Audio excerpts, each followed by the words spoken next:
Another week in the NFL schedule is nearly complete, and Contending Football is back in the huddle. We're taking your phone calls at 855-908-5668 and reacting to the biggest stories from this week's games. Tweet us now at The Contender and catch the show after the fact as a podcast. Simulcasting on the Colorcast app and The Contender, this is Contending Football. And good afternoon, everybody. I am James Flippin here on Contending Football on The Contender. That's thecontender.com and also our app. Search for that in the iPhone App Store and on Google Play. We'll also take your phone calls today at 855-908-5668 as we get you ready for Week 7 in the National Football League. Again, I am James Flippin. You can follow me on Twitter at JamaDrop. That's JAMADROP. Follow The Contender on Twitter at The Contender with a K. And what we do here on The Contender is we're a localized sports talk app. Okay, we do Washington, D.C. sports. We do Chicago sports. All the teams and frustration and love and hate that you have in your heart and in your head for your localized sports teams, we get those covered here. And on Sundays, sometimes on Saturday as well, and mixed in throughout our programming schedule, we'll have some national content. That's where this comes into play. So we're getting you ready for the games. We're going to go through the 1 o'clocks and the 4 o'clocks, maybe have some time to touch on Sunday Night Football. But what we do beforehand is kind of whet your appetite a little bit. Get you thinking about some of the stuff that's going on in the NFL landscape. This is Contending Football. It's the pregame show here on The Contender, and we take you right up to the start of the 1 o'clock games. Throughout the show here today, as we go from 1 o'clock to 12 to 1, I should say, here on the East Coast, our phone lines are open. So give us a call at 855-908-5668. That's 855-908-5668. And you can also tweet us as well at The Contender. That's at The Contender with a K, and we'll get those tweets read on air. Some notes before we dive in. Former Patriots wide receiver Chris Hogan, he's retiring after 10 years in the NFL. Feels like those 10 years flew by because I kind of remember him being like a young receiver for the Patriots. Here's the thing. We never, ever have to hear about his lacrosse playing background ever again. I know I'm not the first person to make that joke, but, anytime Chris Hogan would be mentioned on an NFL broadcast, they seem to always work in the fact that he was a lacrosse player. And that's true. He played lacrosse at Penn State before transferring to Monmouth University right here in New Jersey, where I'm broadcasting from.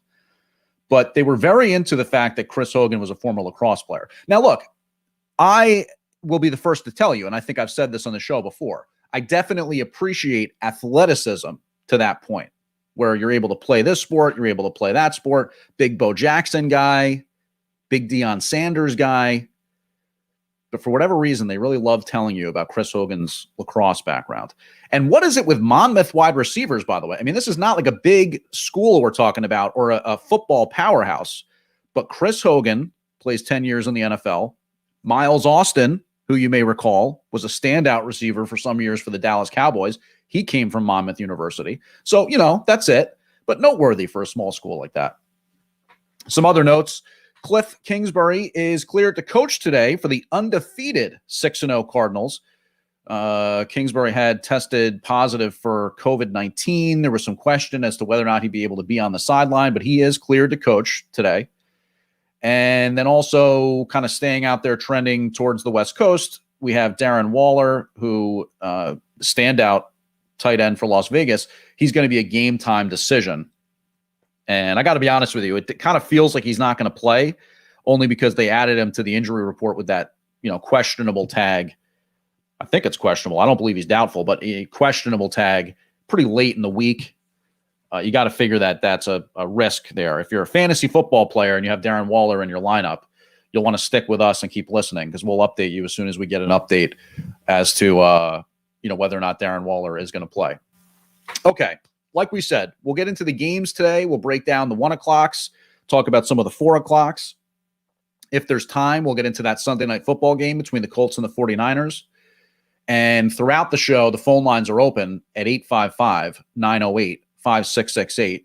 Again, my name is James Flippin, and you can follow me on Twitter, Jama Drop, and then get involved with us on Twitter at The Contender. That's The Contender with a K. And download our app. Take us with you. Set notifications. You'll always know when we have new live programming coming on the air. And then at the same time, you can kind of explore our app and check out some of our podcasts in addition to the streaming programming we always put out there. Monday, Wednesday, Friday, we're Chicago side. Tuesday, Thursday, Saturday, we're broadcasting our DC content. So let's get into what we're talking about this week in the land of the NFL. There's no London game this week. I think it's the first time since we've switched to the 12 o'clock time slot that there's no NFL game out in London. So one less tab that I have to have open here on my studio computer, which is nice. But there's a juicy rumor out there. There is a topic of discussion in NFL circles because 25-year-old, or maybe he's 26, franchise quarterbacks don't always come on the trade market. Just so happens that Deshaun Watson, who is still technically a member of the Houston Texans, has not played at all this year. During the offseason, as the Texans kind of continued their dismantling of their once contending core, Watson made it clear that he wanted out, that he wanted to go elsewhere. And that request was not met. He was not traded. And Houston's front office basically made it clear they had no intention of ever trading Deshaun Watson. Now, Deshaun Watson does have a no trade clause. So it also makes it tough for Houston's front office to try and, figure out what they could possibly get back in return for him. If there's a situation that could make sense from a trade perspective, would they do that? How much are they looking to get back for Deshaun Watson? How much does their lack of leverage harm them in that situation? You got to figure a lot. So I'm not really going to wade into the allegations against Deshaun Watson. It's not to suggest that whatever he did or didn't do isn't, serious. I just have no idea whether or not what he's alleged to have done is true. And this isn't a true crime podcast, so let's just avoid it. But still, 22 women have accused him of wrongdoing. The FBI is said to be investigating. No criminal charges as of late. It's a civil matter for now. There may be a settlement deal that could happen somewhere between the two. And so I just want to put that out there. This is not a Deshaun Watson allegations against him discussion.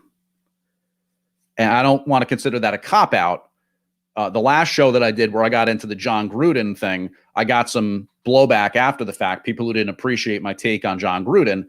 I'm not even trying to be controversial with the Deshaun Watson thing. I don't know anything about the criminal charges against him. I just want to talk from a football standpoint. There's 4 teams that are kind of rumored to be in the mix as per potentially trading for Deshaun Watson. And that's what I want to talk about, is how that could fit, how that might come together, how that could kind of work itself out. But like I said, the phone lines are open, and we're getting some calls in here this afternoon. 855-908-5668. We definitely want to hear from our fans. We love the ability to interact with people here at the Contender.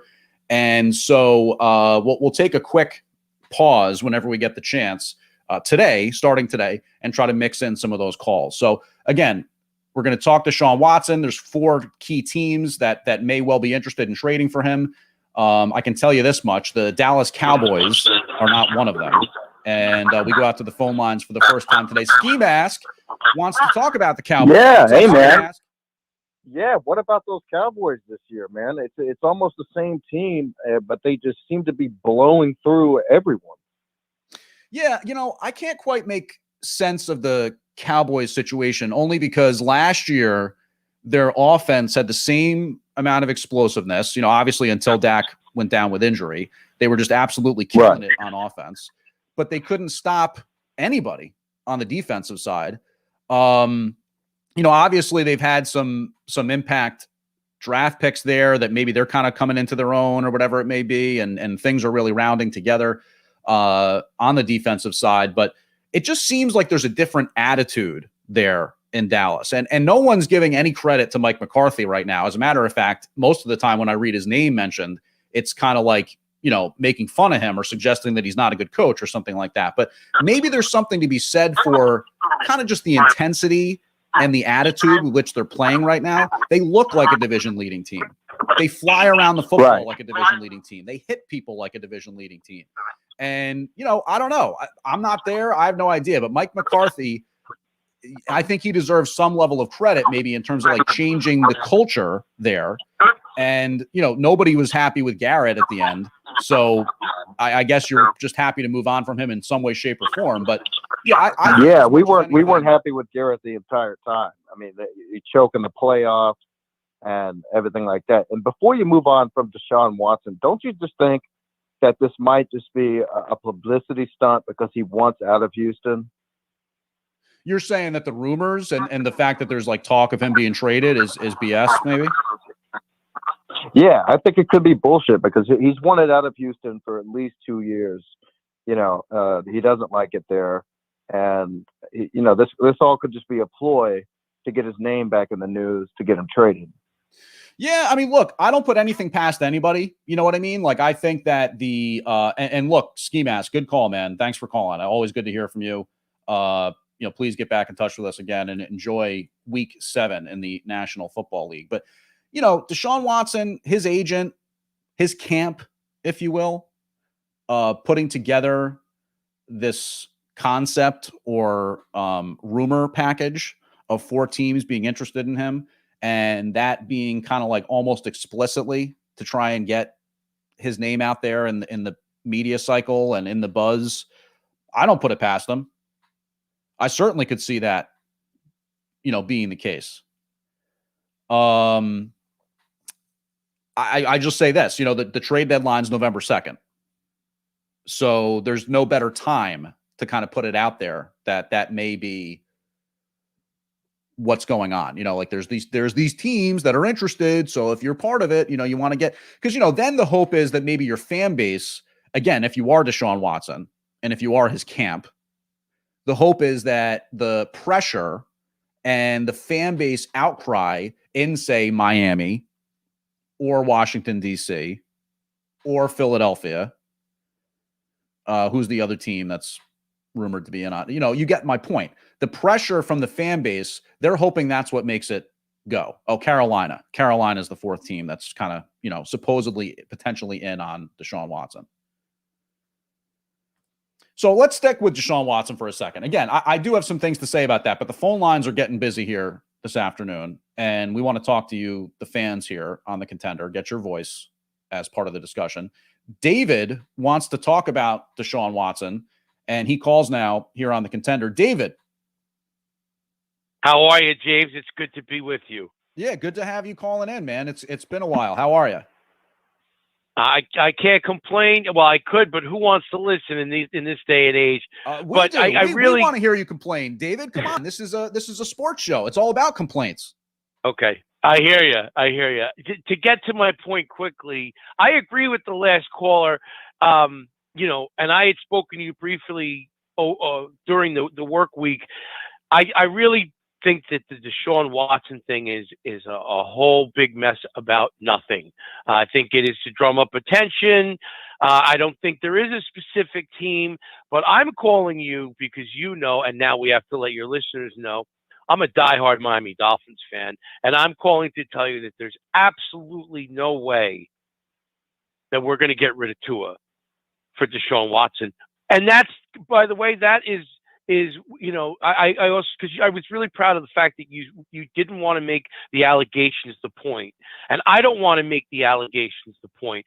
I just think that the team is focusing on what they need to focus on, and that is, a healthy Tua with the right ingredients to do what we need to do. And of course, if you want to talk about the right ingredients, that's a completely different conversation. Well, look, I mean, David, first of all, just to pick up your point as far as like Deshaun Watson and the off the field stuff, I think most people would agree that there seems to be some sort of gray area in the allegations that are being brought against Watson. Did he take things too far with certain massage therapists who maybe half of them do offer some of that extracurricular activity, half don't? I don't know what the breakout is, but he potentially committed wrongdoing. Potentially there was some sort of misunderstanding. If he did obviously sexually assault anybody, then like I said, most people are going to agree the guy should face the consequences, including potentially, prison time. Right. Not the least of which. But go ahead. No, I was just going to say that as far as your point, with Tua, right, and the Dolphins, I understand that Brian Flores has said basically that Tua's our guy. He has yet to have a full season even to kind of show what he can or can't be. Once upon a time, he definitely had a bigger pre-draft profile than even Deshaun Watson did. Now, that sounds kind of silly to say now because we know what Deshaun has done in the league, and I can go through his stats here. It's extremely impressive in his first few years. I mean, I think you as a Dolphins fan would probably, right? I mean, and tell me if I'm wrong or correct me on this, but unless you're giving up your next 8 first-round picks, you'd probably be interested in bringing Deshaun Watson into the fold, no? I don't think we're no. But the quick answer is no. Now, to explain that, and it's not about it's not about the allegations. Okay. And I don't wave a flag for Deshaun Watson. I'm not going to pick up his story, but it really comes down to what you said. Coach Brian Flores, who's the quarterback? Who's our focus? Tua, Tua Tago. How do you say that? It's Tagovailoa. You have to get that correct, or you get accused of horrible things. But I just call him Tua. That's what the focus is for us. And no, we're not going to be willing to give up any draft picks for Deshaun Watson. And that doesn't, I'm not diminishing the gains that he's made. What did you say? 2 years? He's been starting now for 3 years. I mean, he's basically been in the league for 4, and he's been a starter for 3. So right. He had a massive year last year on a bad Texans team. I mean, 33 touchdowns, 7 interceptions. He runs for 5 yards per carry. I mean, this is a stud. He never misses a game. I mean, come on. I can't understand. I mean, look, and look, David, good call. Okay. That's what I want to say. First and foremost, appreciate you calling in. Because I hear your passion. I know from off the air, our discussions that we've had, your feeling about the Dolphins. There's a lot of frustration there. And there's a lot of, probably a feeling of not wanting to chase that next era, if you will, when just last year, you felt like the Dolphins were moving in the right direction. No, they didn't make the playoffs, but their defense was playing like a capable unit. Ryan Fitzpatrick, as a veteran quarterback, he was just a placeholder for Miami. And Tua is supposed to be the guy that kind of takes you into that continuing new era of Miami football. And I can understand the reluctance as a fan to move on from that. But I'll also put it to you this way. I'm a Giants fan, for example. Now, as a Giants fan, it's hard to even put myself in anybody's shoes because there's no team in the NFL right now, I would argue, that's more lost. From a roster construction standpoint, from a front office standpoint, ownership standpoint. I mean, there's no, I would argue that the Giants, one of the NFL's flagship franchises, are biggest disaster walking in the NFL today.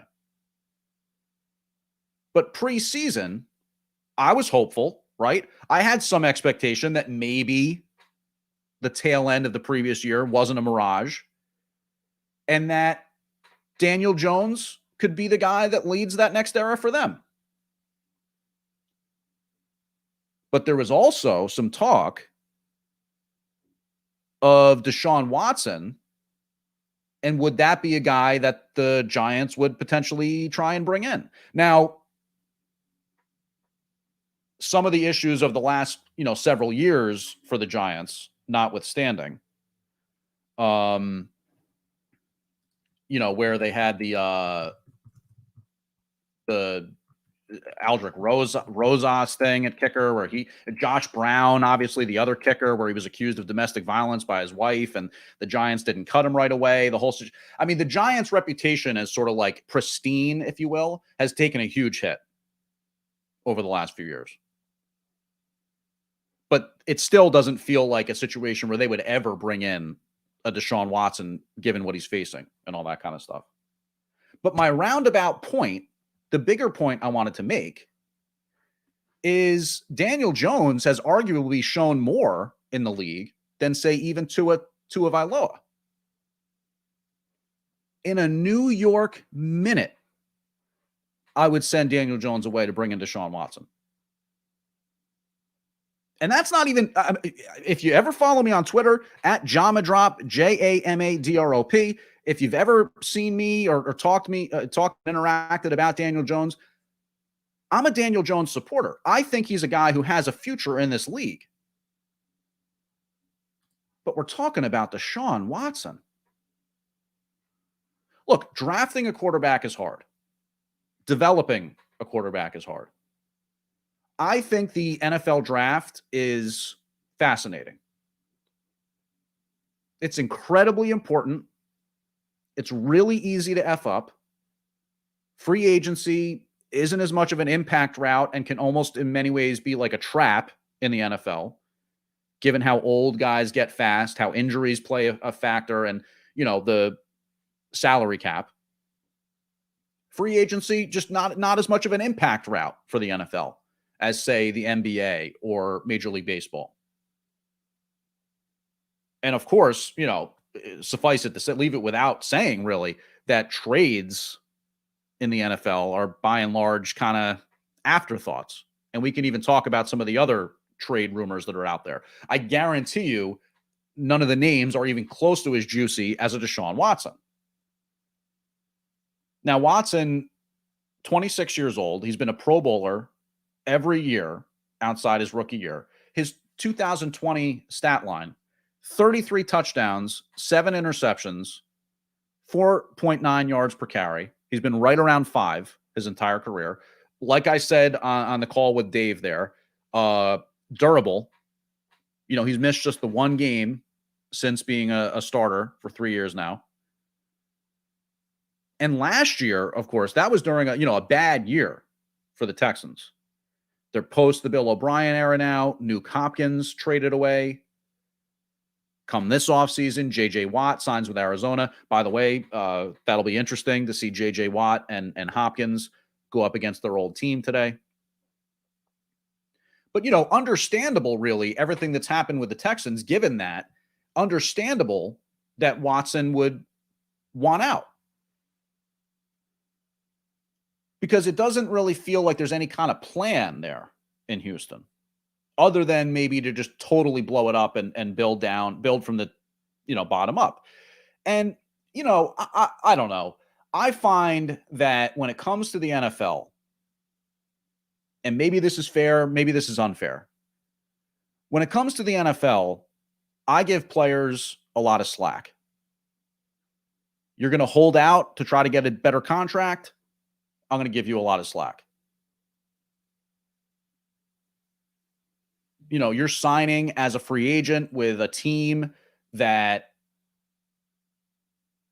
is offering you the best opportunity to maybe, comes to the business side of the NFL, I give a lot of leeway. Now, why is that? For me, it's the brutality of the sport. It's the violence. It's the ruthlessness on the business side. No guaranteed contract. Some of the money in a deal is guaranteed. That's how they structure it. But it's a dog-eat-dog world in the NFL.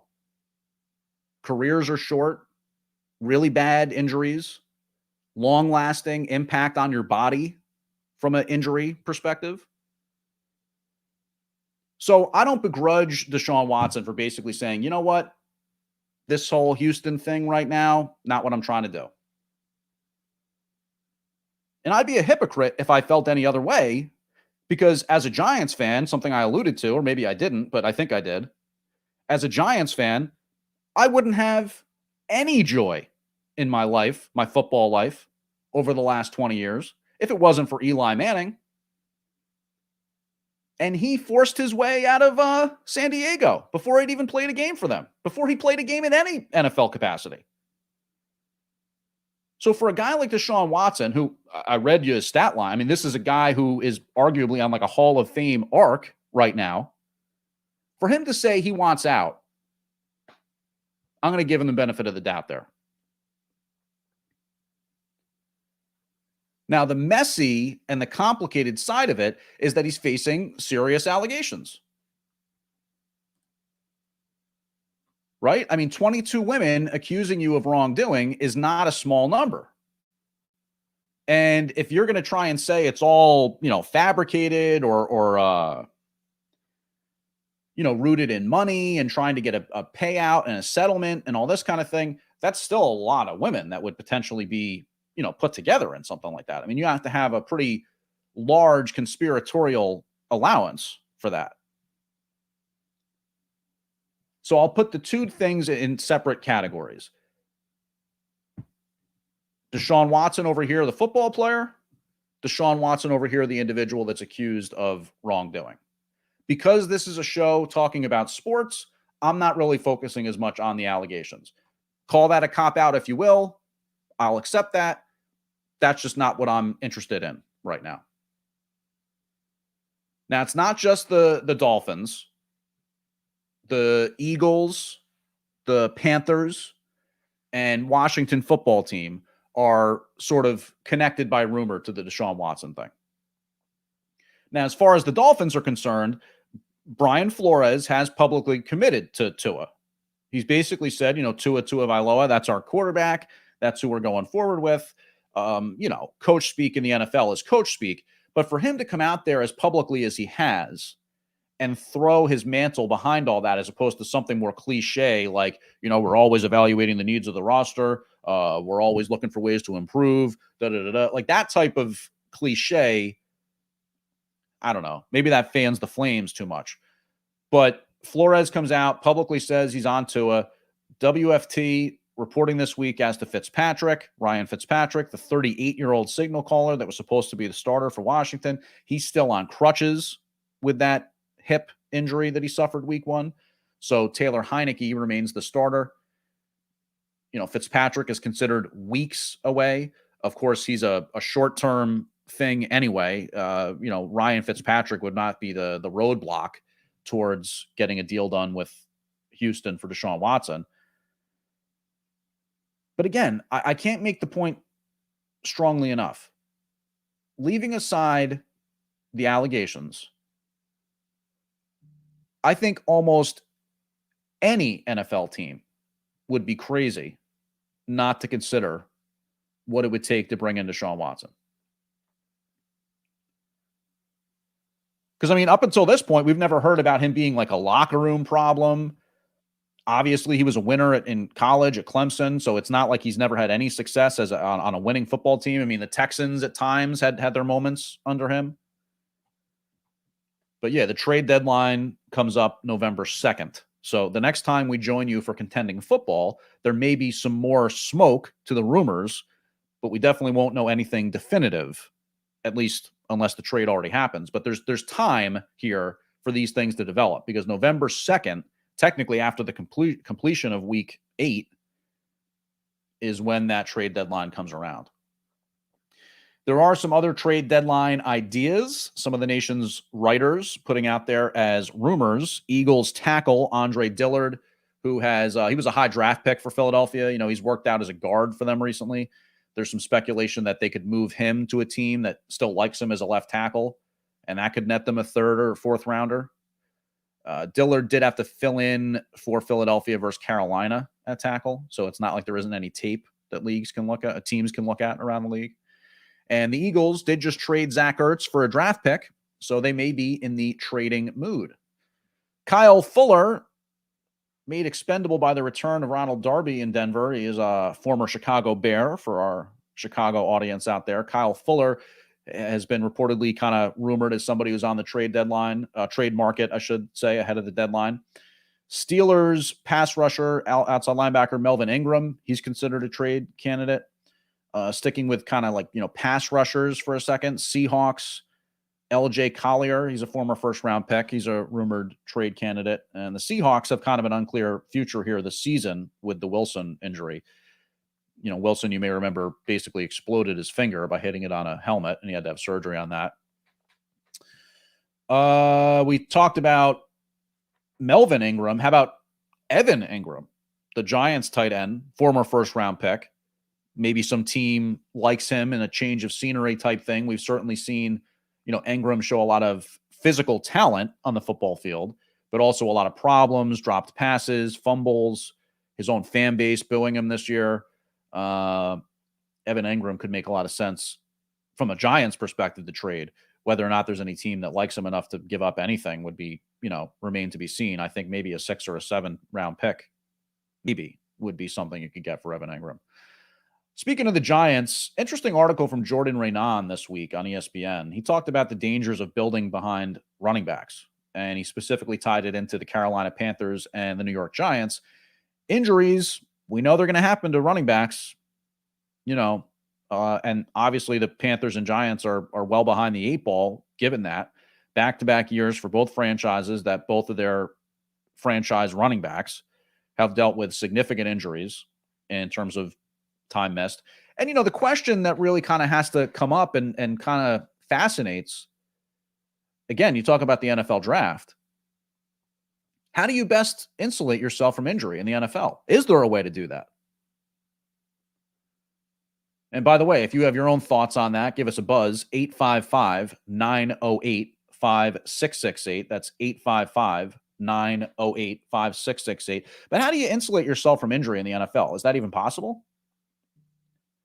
A buddy of mine talked about how he would just basically draft offensive linemen over and over and over. Because that's another position group that obviously just gets decimated by injury and also is very tough to evaluate, it would seem. Seems to have worked well for the Cowboys, for example, to have invested as heavily as they did in the offensive line over the years. And you'll notice when we talked about building around a running back, even though I guess that's not really what they did, we didn't talk about Zeke Elliott because that certainly worked out just fine for the Cowboys.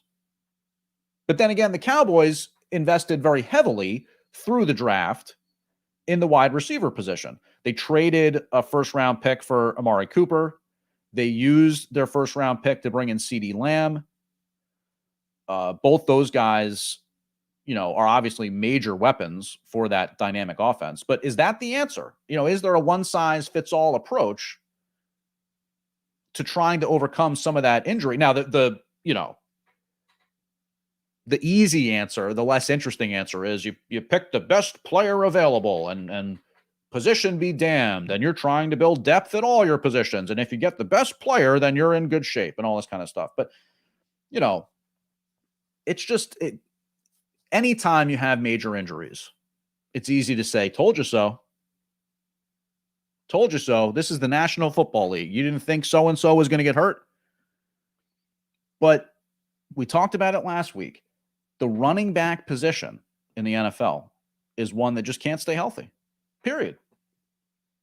By and large, it's just not realistic anymore. And this is with the timeshare that by and large exists with most teams. Splitting carries, having an RB1 and an RB2 that are, very heavily involved in the offense. Doesn't matter. all those running backs are constantly getting banged up.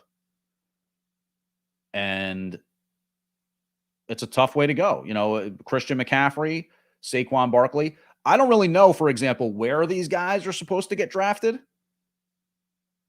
as the league becomes more and more of a passing league. The other kind of vexing aspect of it is, Christian McCaffrey and Saquon Barkley at their best and at their healthiest are so dynamic as receivers. But again, doesn't matter if you're not out on the field. And that position, the running back position, may just be one that, Derrick Henry notwithstanding, is just not one that's going to be the centerpiece of your team anymore. Kind of feels that way. Again, the Derrick Henry reality staring me in the face makes me feel kind of stupid right now. But putting that one weird unicorn situation aside, I can't imagine 10 years from now, and you think about it from a fantasy football perspective, if you play fantasy football, this is becoming more and more of a thing. 10 years from now, how many bell cow running backs are there going to be? Any? Is that even going to be a thing? Is that even a thing really now? I mean, again, Derrick Henry notwithstanding. 855-908-5668, 855-908-5668. Please do download our app, The Contender. It's free and always has commercial-free sports talk. That's right, no commercials. When our hosts take a break, we always play you content. Things like This Day in History, looking back on certain memories, things to do with Washington football team at RFK Stadium, and going to Soldier Field to talk about the Bears and, the Bulls and the Capitals and the Nationals and the Cubs and the White Sox, all that stuff. If you're a fan of Chicago or DC sports, you're really going to want to check out The Contender. And then, follow us on Twitter at The Contender, even if you're not a fan of those particular cities, because we always have new things happening. The company's growing, the company's going places. You're going to want to check out and follow The Contender. And if you want to get in on this show the rest of the way, it's 855-908-5668. So let's dive into these 1 o'clock games, shall we? The most on paper kind of interesting games as far as this 1 o'clock slate, there's two that jump out at me right away. Both AFC matchups. First, the Chiefs at the Titans, and then also the Bengals at the Ravens. This is kind of a take your pick, really, for the best matchup here. Maybe you lean a little bit Bengals-Ravens just because it's, interdivision and another one of those young league-leading quarterbacks type matchup, because Lamar Jackson's definitely only getting better and further cementing his credentials as a superstar, former league MVP, not just a rushing threat who also happens to throw, really kind of, rounding into really a pass-first offense there in Baltimore and leave aside all their problems at running back with injuries. There's a theme. But Joe Burrow on the Cincinnati side really showing no rust after the knee injury and the surgery. And, he has a ton of weapons there in Cincinnati. We knew that after the draft, right? Because some people said, the Bengals, they should be focusing on building the offensive line. Joe Burrow got destroyed last year, his knee all twisted up, and now it's, surgery, and what's going to happen with him? You got to protect the franchise quarterback, all this kind of thing. They went in a different direction, bringing in Jamar Chase. That's after they had, brought in T. Higgins a year before, Tyler Boyd still in place, A.J. Green now in Arizona, and Joe Mixon, despite his ongoing health issues, like every running back, he's, at least been playing by and large and actually making a pretty big impact. Last week was a good week for Mixon.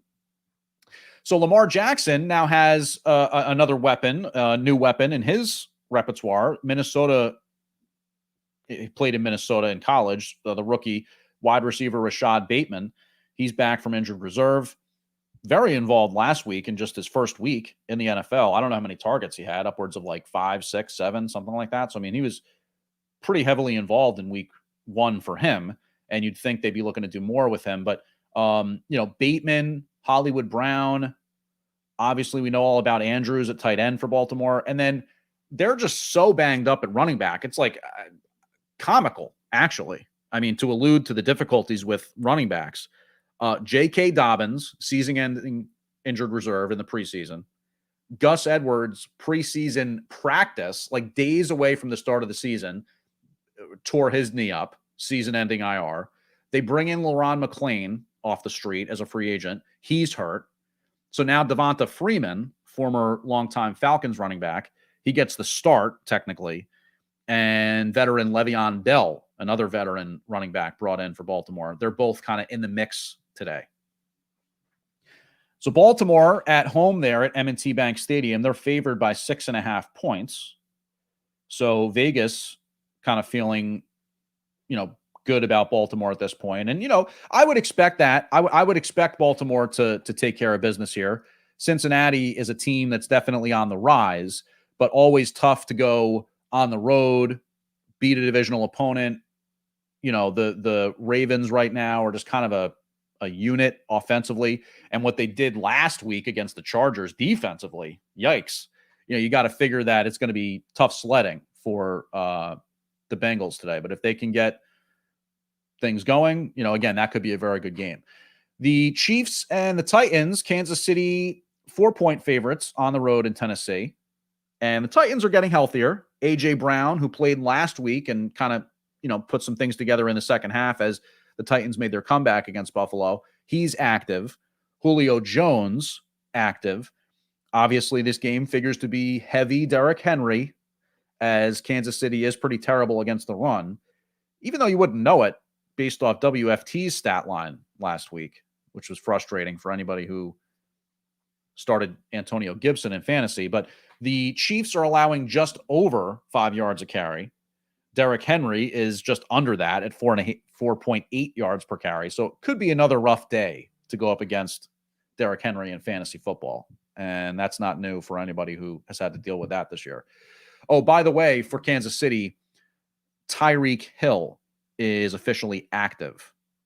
So he's been dealing with some injury. Played last week. Despite that, he is officially active for KC today against Tennessee.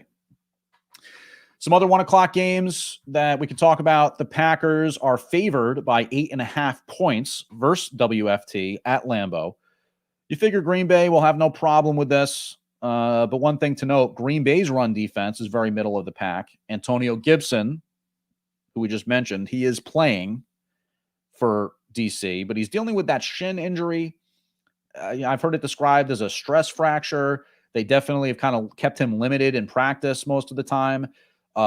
He did some individual work, and actually there was video on Twitter of him running through the pads and kind of doing some high stepping stuff on Thursday. Gibson is yet to have a breakout game. So, maybe WFT leans on that, trying to keep the ball away from Rodgers. I really have no idea what it is that Gibson is physically capable of doing in terms of the shin injury. And it may be possible that they're just kind of, banking on keeping him at anything from 10 to 15 touches, and that's it any given week. But that's one option, at least. I know our own Pat, the designer, for example, was very frustrated that Chicago didn't run the ball more against Green Bay last week. And it'll have to be, it'll remain to be seen whether or not that's something that Washington can try and do, again, just to keep the ball out of Rodgers' hands.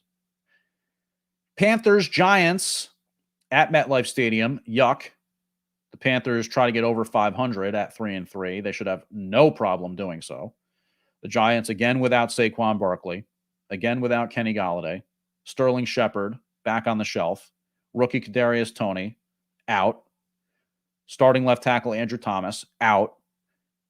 To say that the Giants are ravaged by injuries is an understatement, but who did we just talk about a second ago? The Ravens. They're ravaged by injuries too. They're ravaged by injuries as well. What's the key difference? Oh, that's right. The Ravens are 5-1, and the Giants are 1-5.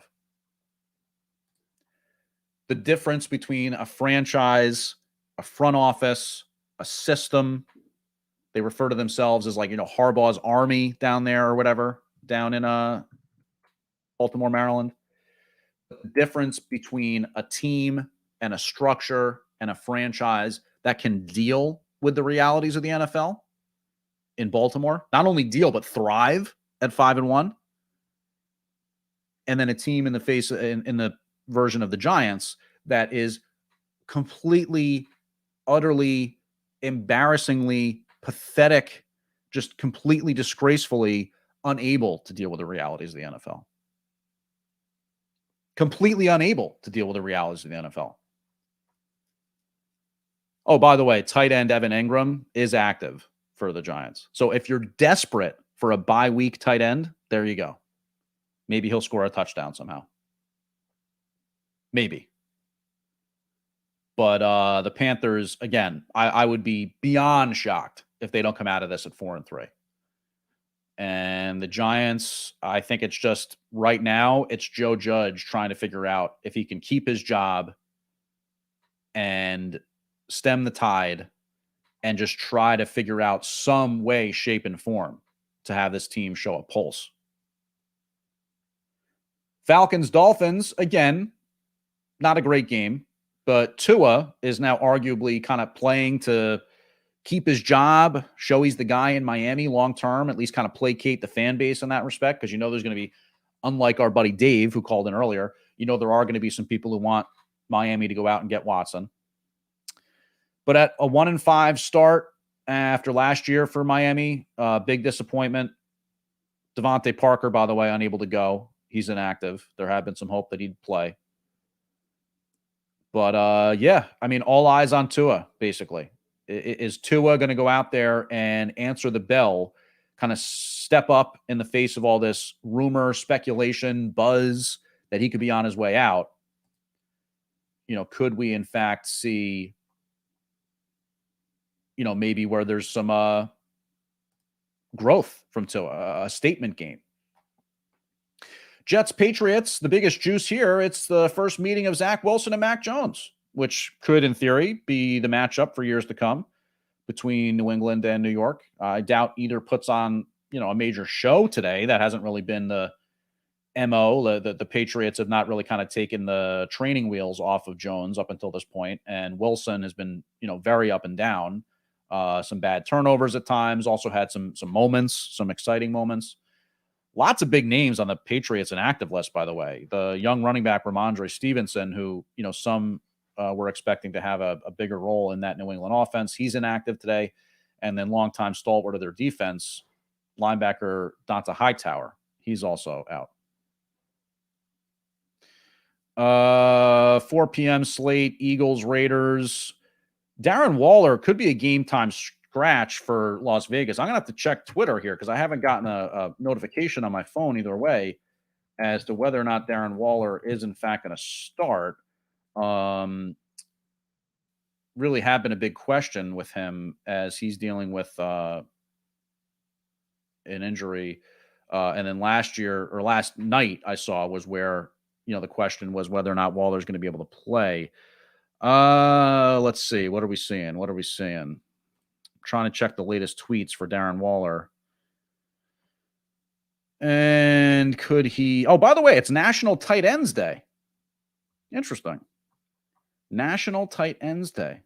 Yeah, very strange. It seems that there's no final statement here as to whether or not Waller's going to play. So if you're in need of, setting your lineup, and by the way, I don't know what I'm talking about because the Raiders and Eagles, that's a 4:00 game. Not the 1 o'clock. That's the I had my times messed up here. That's a 4:00 game. So of course we're not going to know before the 1 o'clock whether or not Waller's going to play.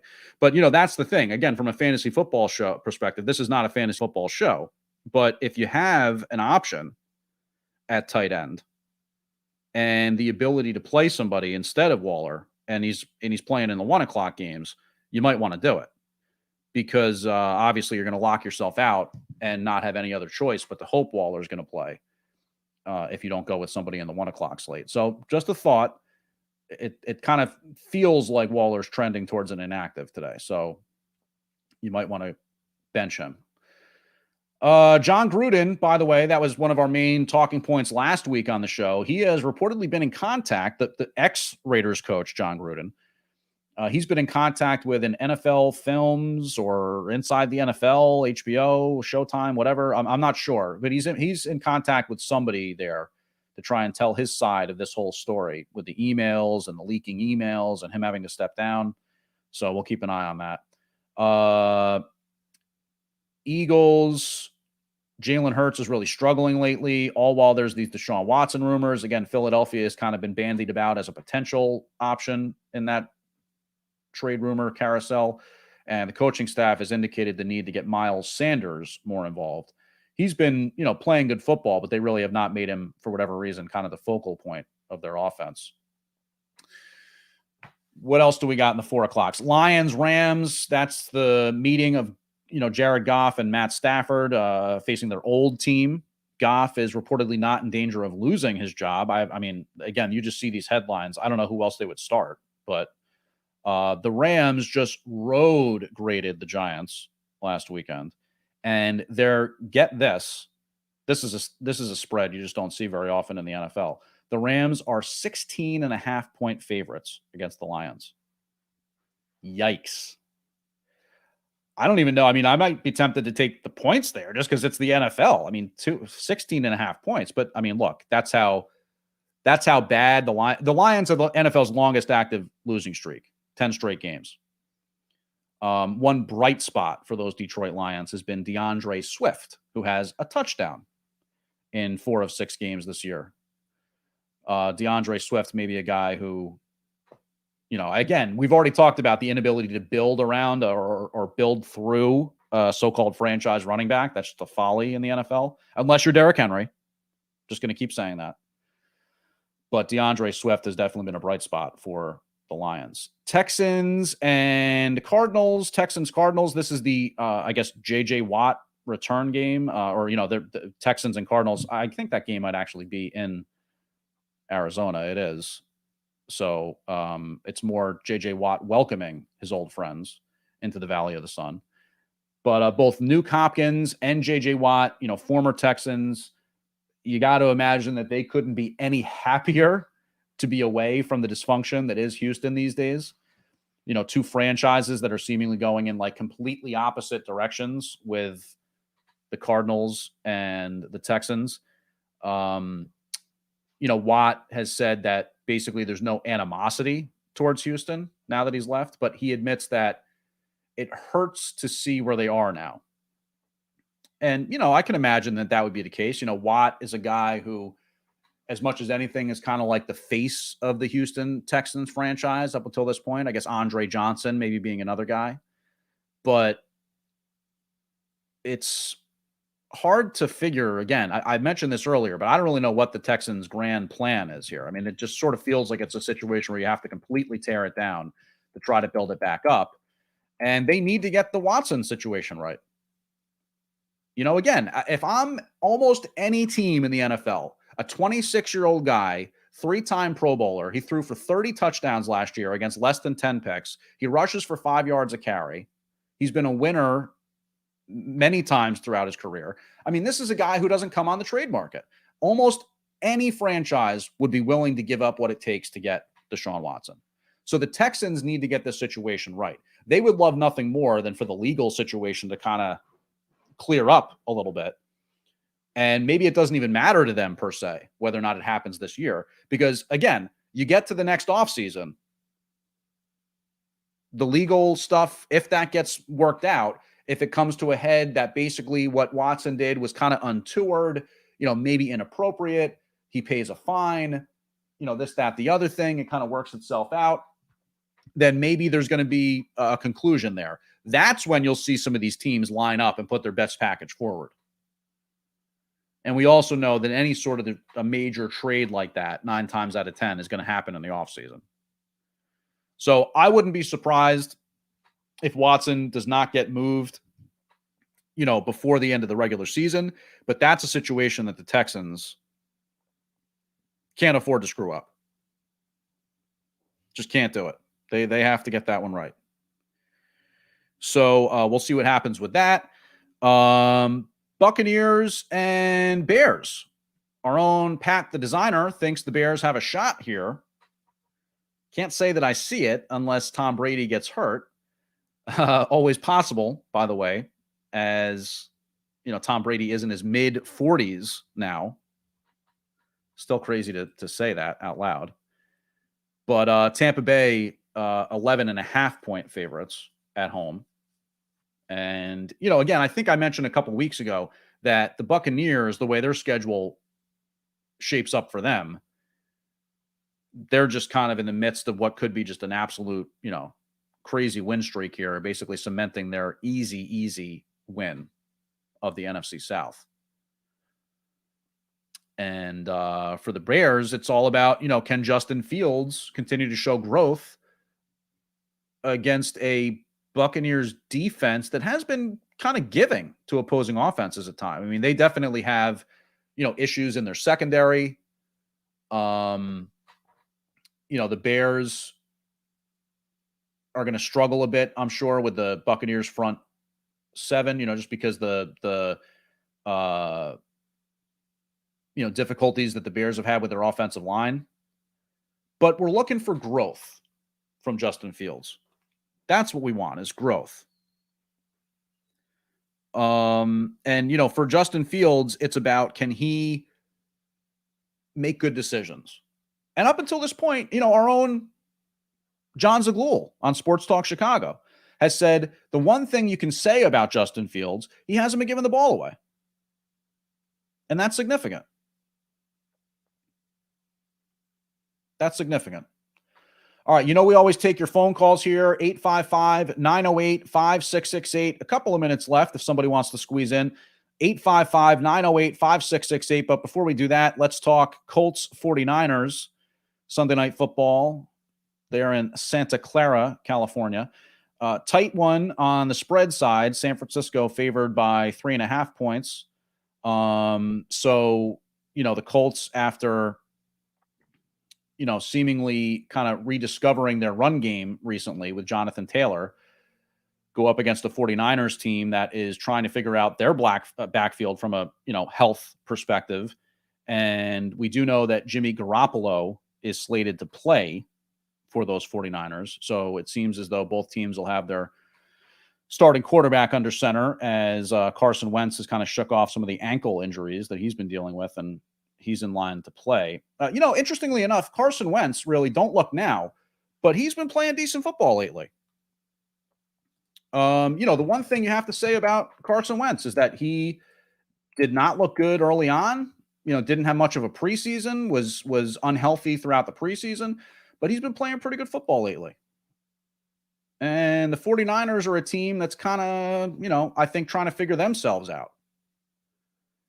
And obviously the question becomes, at what point do they move on from a Jimmy Garoppolo and fully give the keys to the kingdom to Trey Lance? That's not entirely clear at this point. But we'll keep an eye on that. So, all right, we've reached the conclusion of our program. We get you ready for week 7 now in the National Football League. Don't forget to check your fantasy lineups, and we'll see you next week on Contending Football.